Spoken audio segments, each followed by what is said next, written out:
Shalom, shalom, shalom, mes bien-aimés. Je viens encore parler un petit sujet. C'est quoi le miracle? Le miracle, c'est la confirmation de la parole que nous recevons et nous croyons. Le miracle, ce n'est pas le fait de hasard. Le miracle, ce ne sont pas non plus des accidents que nous pensons, mais la réponse de Dieu à notre obéissance de foi.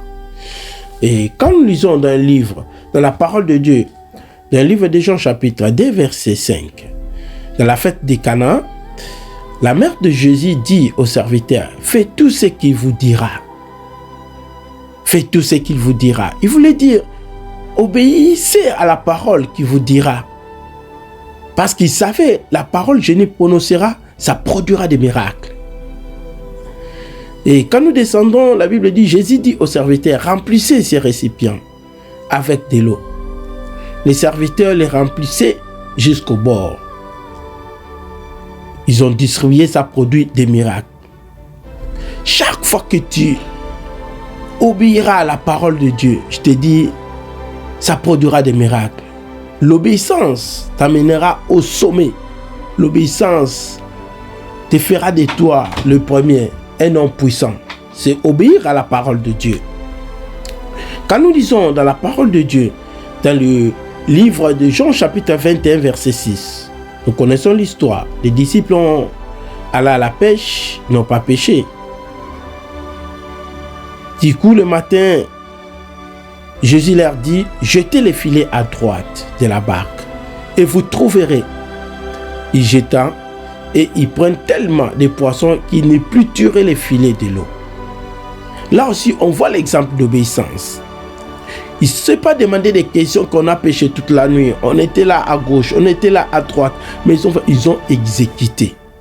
Et dès qu'ils ont exécuté, ça produit quoi? Des miracles. Je voulais dire à quelqu'un, dès que tu commenceras à exécuter la parole de Dieu, à obéir à la parole de Dieu, je te dis, il te produira des miracles dans ta vie. Tu seras étonné. Et quand nous lisons aussi dans le livre, dans la Bible, dans le livre de Jean chapitre 9, verset 7, nous allons voir l'histoire de l'aveugle que le Seigneur a envoyé à Siloé. Il ne voyait pas, mais le Seigneur lui dira, va, se laver à Siloé. Il pourra quand même se demander, Seigneur, moi je ne vois pas. Pourquoi pas tu ne me donnes pas quelqu'un pour m'accompagner? Il n'a même pas demandé quelqu'un pour les accompagner. Mais qu'est-ce qu'il a fait? Il part. Il se lave, il revient, il voit clair. Je voulais dire à quelqu'un, parfois nous demandons des questions. Oui, devant la parole de Dieu. Pourquoi? Comment? Mais je te dis, commence à exécuter la parole de Dieu sans te demander des questions. Tu verras des miracles dans ta vie. Parfois, c'est difficile d'obéir. Quand nous voyons l'histoire d'Abraham, dans le livre de Genèse chapitre 22, verset 2, Dieu dira, prends Isaac, ton fils unique que tu aimes, va lui sacrifier. Écoutez, à des fois, le Seigneur te demandera, Isaac, c'est que tu aimes beaucoup. Peut-être c'est ton temps que tu aimes beaucoup.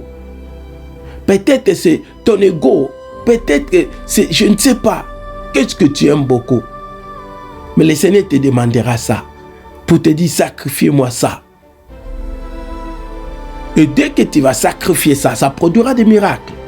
Pourquoi? Se dire de sacrifier Isaac.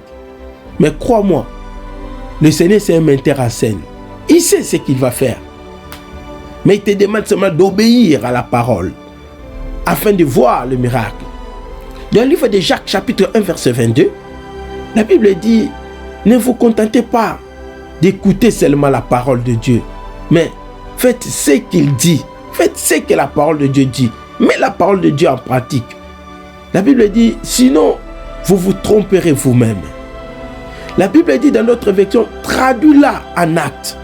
Traduis la parole de Dieu en acte, mets la parole de Dieu en pratique, ça produira des fruits.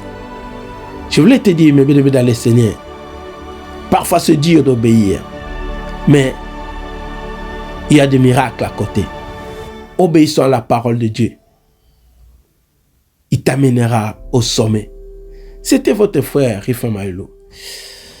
Que Dieu vous bénisse et bonne journée.